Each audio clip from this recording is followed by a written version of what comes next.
नमस्कार। एक संदेश उनके लिए जिन्होंने कभी ना कभी किसी न किसी स्वरूप में शिक्षक का सानिध्य प्राप्त किया है और उनका मार्गदर्शन प्राप्त किया है। कोई भी मनुष्य जब जन्म लेता है, अपने जन्म से विकास आजीवन विकास यात्रा में 5 प्रकार के ऋणों से वह ऋण ही होता है। उसमें से एक ऋण है ऋषि ऋण, जिसे वर्तमान परिप्रेक्ष्य में हम शिक्षक ऋण कह सकते हैं।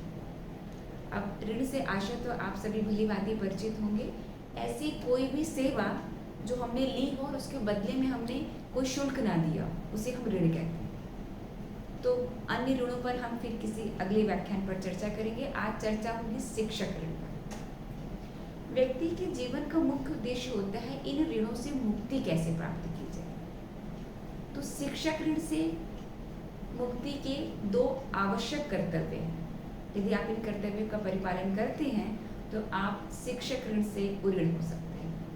इसमें कि सबसे पहला कर्तव्य है कि आपके जीवन में जब भी कोई शिक्षक का सानिध्य हो, जब भी आप किसी शिक्षक से मिलें, तो आपके हृदय में उस शिक्षक के प्रति आदर हो, सम्मान हो, आप उनके प्रति कृतज्ञ हो, आभारी हो।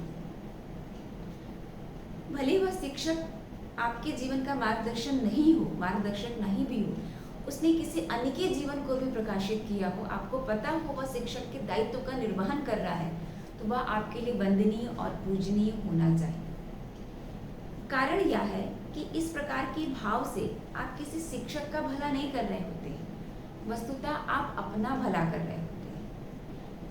मनुष्य के शरीर में जो चक्र होते हैं, उसमें से एक चक्र होता है आज्ञा चक्र, जो यहाँ विराजमान होता है। जब आप शिक्षक के प्रति यह भाव रखते हैं तो आपका यह आज्ञा चक्र खुलता है, और जब आपका आज्ञा चक्र खुलता है तो आपकी समझ विकसित होती है, आपकी चेतना का स्तर उच्च होता है, आप विवेकशील होते हैं, आप परिपक्व होते हैं, आपकी समझ, आपकी सोच कई गुना उच्च से उच्चतर होते जाती है। तो आप सोचिए, इस कर्तव्य के निर्वहन से जहाँ एक ओर आप शिक्षक ऋण से उऋण हो रहे हैं, वहीं दूसरी ओर आप अपनी ही विकास यात्रा की ओर अग्रसर हो रहे हैं। तो पहला मार्ग या पहला कर्तव्य तो यह हुआ, और दूसरा कर्तव्य यह हुआ कि जो ज्ञान आपने प्राप्त किया अपने शिक्षक से, यह आपका नैतिक दायित्व बनता है कि उस ज्ञान का प्रचार प्रसार आप अन्यों तक कीजिए।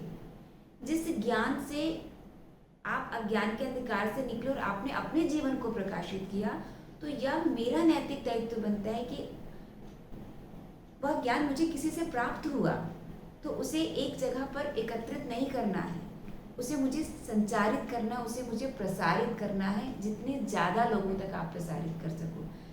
किसी शिक्षक की भूमिका रही है आपके जीवन को प्रकाशमय करने की। अब ये आपका दायित्व बनता है, ये आपका कर्तव्य बनता है कि आप इस ज्ञान से किसी अन्य के जीवन को प्रकाशित करें।